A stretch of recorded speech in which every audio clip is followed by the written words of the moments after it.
Hello guys, welcome back to PTM learners. ഈ വീഡിയോയിൽ domain name സിസ്റ്റമാണ് ഷെയർ ചെയ്യാൻ പോകുന്നത്. ഇത് അഡ്വാൻസ്ഡ് കമ്പ്യൂട്ടർ നെറ്റ്വർക്ക്സിൽ വരുന്ന ഫസ്റ്റ് മോഡ്യൂളിൻ്റെ ലാസ്റ്റ് ടോപ്പിക്കാണ്. ഇനി ഈ മോഡ്യൂളിൽ ക്വാളിറ്റി ഓഫ് സർവീസ് ആണ് ബാലൻസ് ഉള്ളത്.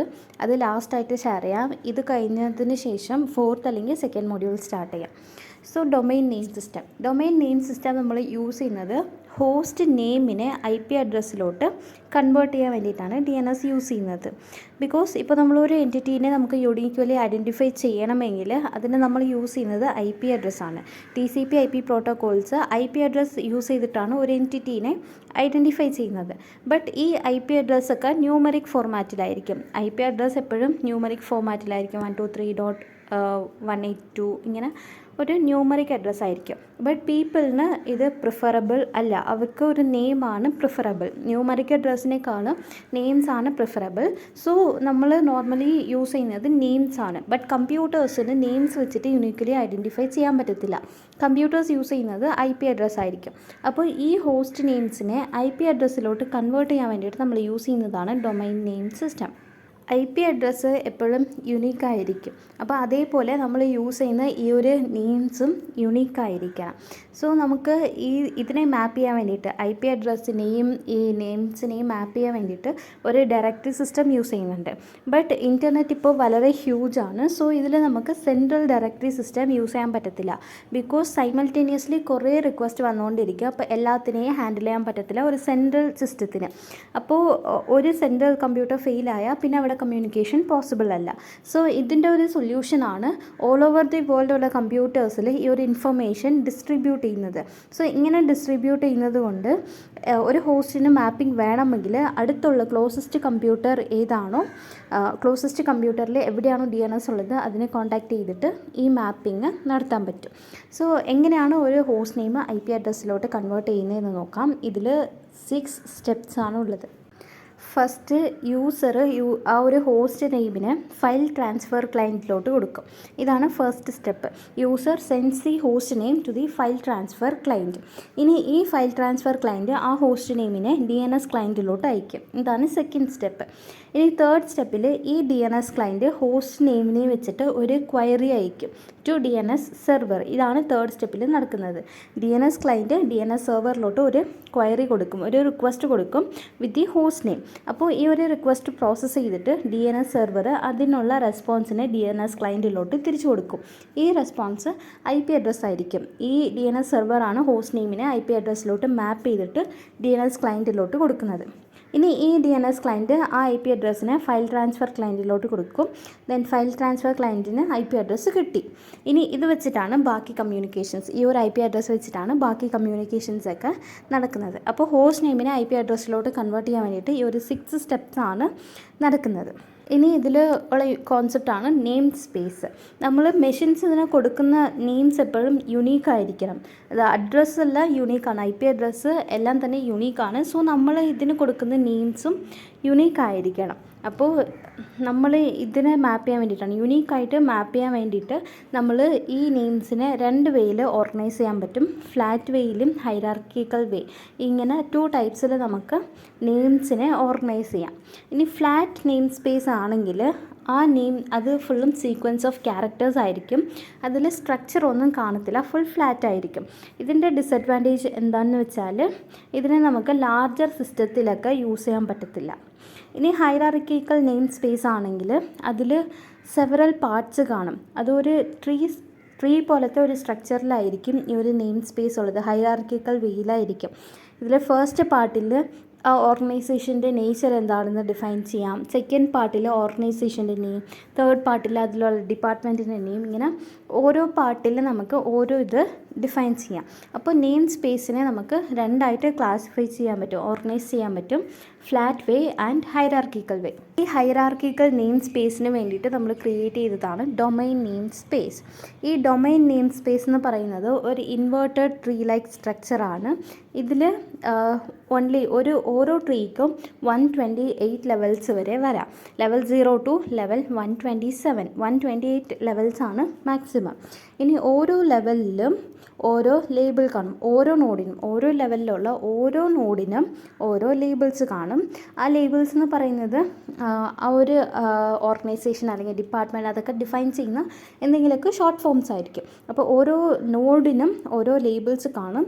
ആ ലേബിൾസിൽ അതിനെ നമുക്ക് നെയിം എന്നും കൂടി പറയാം. ലേബിൾസിനെ ആ ഒരു നെയിംസിലുള്ള സ്ട്രിങ്ങിന് മാക്സിമം 63 ക്യാരക്ടേഴ്സേ പാടുള്ളൂ. അപ്പോൾ ഒരു ട്രീ ലൈക്ക് സ്ട്രക്ചറാണ് ഈ ഹൈറാർക്കിക്കൽ നെയിം സ്പേസിന് നമ്മൾ യൂസ് ചെയ്യുന്നത്. മാക്സിമം 128 ലെവൽസ് വരെ വരാം. ആൻഡ് ഓരോ ലെവലിലും ലേബിൾ കാണും. ആ ലേബിളിൽ നമുക്ക് മാക്സിമം 63 ക്യാരക്ടേഴ്സ് വരെ സ്റ്റോർ ചെയ്യാൻ പറ്റും. ഇനി റൂട്ട് നോഡ് അതിൻ്റെ ലേബിൾ എപ്പോഴും നൾ സ്ട്രിങ് ആയിരിക്കും, എംപ്റ്റി സ്ട്രിങ് ആയിരിക്കും. DNS requires that children of a node have different labels which guarantees the uniqueness of a domain names. ഇനി ഓരോ നോഡിനും ഓരോ ഡൊമൈൻ നെയിം കാണും. ഒരു ഫുൾ ഡൊമൈൻ നെയിം എന്ന് പറയുന്നത് സീക്വൻസ് ഓഫ് ലേബിൾസ് ആണ് സെപ്പറേറ്റഡ് ബൈ ഡോട്ട്സ്. ഇതിലൊരു എക്സാമ്പിൾ കാണിക്കുമ്പോൾ മനസ്സിലാവും. ഇപ്പോൾ ഞാൻ പറഞ്ഞ ഒരു ട്രീ ലൈക്ക് സ്ട്രക്ചർ ആണെന്ന്. ആ ട്രീയിൽ ഒരു പാർട്ട് മാത്രം സെപ്പറേറ്റ് എടുത്തിട്ടുണ്ട്. സെപ്പറേറ്റ് എടുക്കുമ്പോൾ 1 2 3 4 5 ഇങ്ങനെയാണുള്ളത്. 5 ലെവൽസ് ആണുള്ളത്. ലെവൽ 0 to 4 വരെ ഉണ്ട്. ഇനി ഇതിൻ്റെ നെയിമായിട്ട് കൺവേർട്ട് ചെയ്യണമെങ്കിൽ നമ്മൾ from the node, last node ഏതാണോ അത് തൊട്ട് റൂട്ട് നോഡിലോട്ട് പോകണം. അപ്പോൾ ഇത് ലാസ്റ്റ് നോഡിൻ്റെ ലേബിളാണ് കമ്പ്യൂട്ടറാണ് ലാസ്റ്റ് നോഡിൻ്റെ ലേബിൾ. അപ്പോൾ കമ്പ്യൂട്ടർ, അത് കഴിഞ്ഞിട്ട് എല്ലാ നോഡ് കഴിയുമ്പോഴും ഒരു ഡോട്ട് വയ്ക്കണം. കമ്പ്യൂട്ടർ ഡോട്ട്, അതിൻ്റെ മേലിലുള്ളത് ബി ഡിപ്പാർട്ട്മെൻറ്റ്. അപ്പോൾ B department dot top university dot edu dot. ഇതാണ് ഈ ഒരു എക്സാമ്പിൾ, ഈ ഒരു സ്ട്രക്ചറിൻ്റെ ഡൊമൈൻ നെയിം. ഇപ്പോൾ ഒരു ലേബിള് നൽ വെച്ചിട്ടാണ്, ലാസ്റ്റ് ഡോട്ട് വെച്ചിട്ടാണ് എൻഡ് ആവുന്നതെങ്കിൽ അതൊരു ഫുള്ളി ക്വാളിഫൈഡ് ഡൊമൈൻ നെയിമാണ്. ഇപ്പോൾ റൂട്ട് നോഡ് നൽ നോഡാണ്, അപ്പോൾ അതിൽ ഡോട്ടാണ് ഉള്ളത്. അപ്പോൾ ഡോട്ട് വെച്ചിട്ടാണ് എൻഡ് ചെയ്യുന്നതെങ്കിൽ അതിനെ നമ്മൾ ഫുള്ളി ക്വാളിഫൈഡ് ഡൊമൈൻ നെയിം എന്ന് പറയും. ഡോട്ട് വെച്ചിട്ടല്ല, നൾ സ്ട്രിങ് വെച്ചിട്ടല്ല ടെർമിനേറ്റ് ആവുന്നതെങ്കിൽ അതിനെ പാർഷ്യലി ക്വാളിഫൈഡ് ഡൊമൈൻ നെയിം എന്നും പറയും. ഇനി ഈ ഡൊമൈൻ നെയിം സ്പേസിൻ്റെ ഒരു പാർട്ട്, ഒരു സബ് ട്രീ ആണ് നമ്മൾ ഡൊമൈൻ എന്ന് പറയുന്നത്. ആൻഡ് ഒരു ഡൊമൈനിനെ തന്നെ നമുക്ക് വീണ്ടും ഡിഫറെൻറ്റ് ഡൊമൈൻസ് ആയിട്ട് ഡിവൈഡ് ചെയ്തെടുക്കാൻ പറ്റും. ഇനിയുള്ള കോൺസെപ്റ്റാണ് ഡിസ്ട്രിബ്യൂഷൻ ഓഫ് നെയിം സ്പേസ്. ഇതിൽ നമുക്കൊരു സെൻട്രൽ സിസ്റ്റം യൂസ് ചെയ്യാൻ പറ്റത്തില്ല. ബിക്കോസ് കുറേ സിസ്റ്റംസ് കാണും ആൻഡ് മൾട്ടിപ്പിൾ സൈമൾട്ടേനിയസ് റിക്വസ്റ്റ് കാണും. അപ്പോൾ സെൻട്രൽ സിസ്റ്റം വെച്ചാൽ അതിൽ കുറേ ഡിസഡ്വാൻറ്റേജസ് ഉണ്ട്. സോ ഇതിനുള്ള ഒരു സൊല്യൂഷനാണ് നമുക്ക് ഈ ഒരു ഇൻഫർമേഷൻസിനെ ഡിവൈഡ് ചെയ്ത് ഡിസ്ട്രിബ്യൂട്ട് ചെയ്യുന്നതാണ് ഇതിൻ്റെ ഒരു solution. So A hierarchy of servers in the same way that we have A hierarchy of names. നമ്മളപ്പോൾ ഈ ഒരു ഡൊമൈനെ നമുക്ക് ഡിഫറെൻ്റ് ആയിട്ട് ഡിവൈഡ് ചെയ്ത് ഡിഫറെൻറ്റ് സെർവേഴ്സിന് കൊടുക്കും. ഒരു സെർവർ അതിൻ്റെ സോണിൽ മാത്രമാണ് അതിൻ്റെ റെസ്പോൺസിബിലിറ്റി വരുന്നത്. ഫോർ എക്സാമ്പിൾ, ഇപ്പോൾ ഒരു ട്രീ എടുത്തു, അതിൻ്റെ ഒരു പാർട്ട്, ഫോർ എക്സാമ്പിൾ ഇതൊരു ട്രീയുടെ പാർട്ട്, ഇതൊരു ട്രീ ആണ്, ട്രീയുടെ ഒരു സബ് ട്രീ ആണ് ഈ ഒരു പാർട്ട് മാത്രം. ഈ ഒരു പാർട്ട് മാത്രമാണ് ഒരു സെർവറിന് കൊടുക്കുന്നതെങ്കിൽ ആ സെർവർ ഈ ഒരു സോണിന് മാത്രമാണ് റെസ്പോൺസിബിൾ. ഈ ഒരു പാർട്ടിനെയാണ്, ഒരു സെർവറിന് നമ്മൾ അങ്ങനെ കൊടുക്കുന്ന പാർട്ടിനെയാണ് നമ്മൾ സോൺ എന്ന് പറയുന്നത്. ആ ഒരു സെർവർ അതിന് കിട്ടിയിട്ടുള്ള ആ ഒരു സോണിന് മാത്രമാണ് റെസ്പോൺസിബിൾ ആവുന്നത്. ഇനി ഇങ്ങനെ കൊടുക്കുമ്പോൾ നമുക്ക് ഈ സെർവറിനെ തന്നെ 2 ടൈപ്സ് ആയിട്ട് ഡിവൈഡ് ചെയ്യാൻ പറ്റും. Primary server and secondary server. ഇതിൽ പ്രൈമറി സെർവറിന് ആ ഒരു സോണിന് കംപ്ലീറ്റ് അതോറിറ്റി ഉണ്ട്. It can update, create and delete. അപ്പോൾ ഈ പ്രൈമറി സെർവറിന് എല്ലാ അതോറിറ്റിയും ഉണ്ട്. സെക്കൻഡറി സെർവർ എന്ന് പറയുന്നത് റീഡ് ഓൺലി ആണ്. ഇതിനെ റീഡ് ചെയ്യാൻ മാത്രമേ പറ്റത്തുള്ളൂ. ആൻഡ് സെക്കൻഡറി സെർവേഴ്സിന് വേണമെങ്കിൽ ആ ഒരു സോണിനെ ഡ്യൂപ്ലിക്കേറ്റ് ചെയ്ത് എടുത്തു വയ്ക്കാൻ പറ്റും.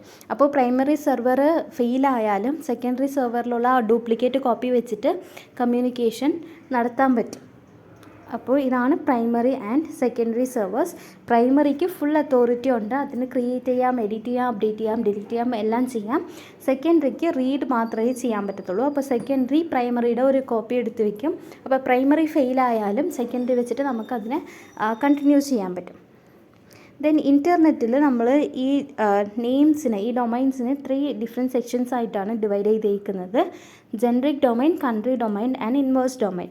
ഈ ജനറിക് ഡൊമൈൻ എന്ന് പറയുന്നത് it defines registered host according to their generic behaviour. ഒരു ഹോസ്റ്റിന്, ഒരു ഓർഗനൈസേഷൻ്റെ ബിഹേവിയർ വെച്ചിട്ട് നമ്മൾ ഡിവൈഡ് ചെയ്തേക്കുന്നതാണ് generic domain. Each node in the tree defines a domain which is an index to the domain name space database. ഇതിൽ വരുന്ന generic domains ആണ് aero, biz, com, edu, gov, info, int. ഇതൊക്കെ aero ആണെങ്കിൽ airlines and aerospace, biz ആണെങ്കിൽ business or firms, com ആണെങ്കിൽ commercial organisations, COOP ആണെങ്കിൽ cooperative organisations, ആണെങ്കിൽ international organisation, ആണെങ്കിൽ മിലിറ്ററി ഗ്രൂപ്പ്സ്, മ്യൂസിയം ആണെങ്കിൽ മ്യൂസിയംസ്, നെയിം ആണെങ്കിൽ പേഴ്സണൽ നെയിംസ് ഓഫ് ഇൻഡിവിജ്വൽസ്. ഇതാണ് ജനറിക് നെയിംസ്. ഇനി കൺട്രി നെയിംസ് ഉണ്ട്. കൺട്രി നെയിംസ് ആണെങ്കിൽ 2 ക്യാരക്ടർ അതിൽ കാണത്തുള്ളൂ കൺട്രിയുടെ അബ്രിവേഷൻസ് ആയിട്ട്. ഫോർ എക്സാമ്പിൾ യുണൈറ്റഡ് സ്റ്റേറ്റ്സ് ആണെങ്കിൽ നമ്മളതിൽ US യൂസ് ചെയ്യും ഫസ്റ്റ് ലേബിളിൽ. ഇനി സെക്കൻഡ് ലേബിളിൽ അതിൻ്റെ ഓർഗനൈസേഷണൽ അല്ലെങ്കിൽ അതിനെ ഇനിയും കൂടെ സ്പെസിഫിക് ആയിട്ട് നമ്മൾ ഡിഫൈൻ ചെയ്യും, നാഷണൽ ഡെസിഗ്നേഷൻസ് അങ്ങനെ. ഫോർ എക്സാമ്പിൾ UCI.CA.US ഇങ്ങനെയാണെങ്കിൽ can be translated to university of California. അപ്പോൾ ഇങ്ങനെയാണ് DNS വർക്ക് ആവുന്നത്. DNSലുള്ള നെയിം സ്പേസിനെ നമ്മൾ ഡിഫറെൻ്റ് ആയിട്ട് ഓർഗനൈസ് ചെയ്യുന്നതൊക്കെ. അപ്പോൾ ഈ വീഡിയോ ഹെൽപ്ഫുൾ ആണെങ്കിൽ ലൈക്ക് ചെയ്ത് ഫ്രണ്ട്സിനും കൂടി ഷെയർ ചെയ്യുക.